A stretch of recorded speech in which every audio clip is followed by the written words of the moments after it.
Сәлеметсіңдер ме оқушылар? Біз өткен сабақтарда бастаған анасын сағынған бала шығармасын оқуды одан әрі қарай жалғастырамыз. Бүгінгі сабағымыздың тақырыбы Тынымбай Нұрмағамбетов анасын сағынған бала, және оны бүгін басқаша қырынан талдайтын боламыз. Күннің жадымен дәптерімізді ашып жазамыз. Бүгінгі сабаққа қойылған оқу мақсаты көркем шығармадағы кейіпкер портреті мен іс-әрекеті арқылы образын ашу.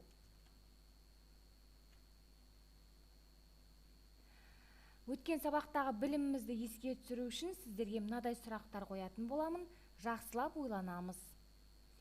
Бірінші, анасын сағынған бала шығармасының жанры қандай? Жанры. Еске түсірейік.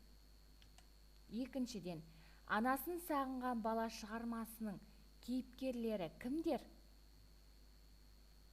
Үшіншіден, Есмағамбет пен Сержан бір-біріне кім болып келеді? Төртіншіден, Сержанның анасының және досының есімдері қандай?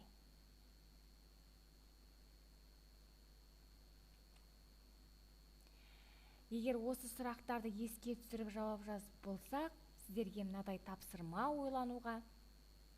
Осы шығармадағы, яғни әңгімедегі Сержан қандай көңіл-күйлерді басынан кешірді? Ең алғаш Сержан мен Есмағамбеттің кездесуі, Сержанның ән айтып жүруі, ойнап жүруі, одан кейін қандай көңіл-күйлерді бастан кешірді деп ойлайсыңдар? Есімізге түсірейік.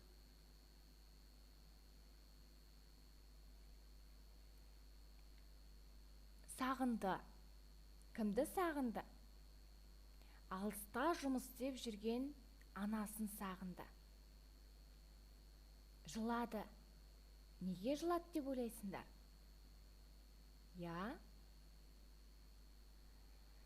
Есмағамбет атасына әкесі мен анасы туралы есіне түсіріп айтып берген сәтінде ол қатты толқып көзіне жас алған болатын. Солай емес пе, балалар? Келесі, уәдеге сенді. Кімнің уәдесіне сенді? Есмағамбет атасының Алматыға апарып, анаңмен қауыштырамын деген уәдесіне сенді. Алматыға алып кетемін деген сертіне сенді. Келесі, армандады. Нені армандады? Алыста жүрген анасымен қауышуды армандады, әрине. Кішкентай бала үшін бұдан артық бақыт бар ма? Келесі, ән айтты. Естеріңде ме? Сержан қандай ән айтып еді? Еркеледі. Кімге еркеледі? Осы шығармада Сержанның кімге еркелегенін көруге болады? Әрине, Есмағамбет атасына. Ол екеуі бір-бірімен жақсы тіл табысты. Ойнады.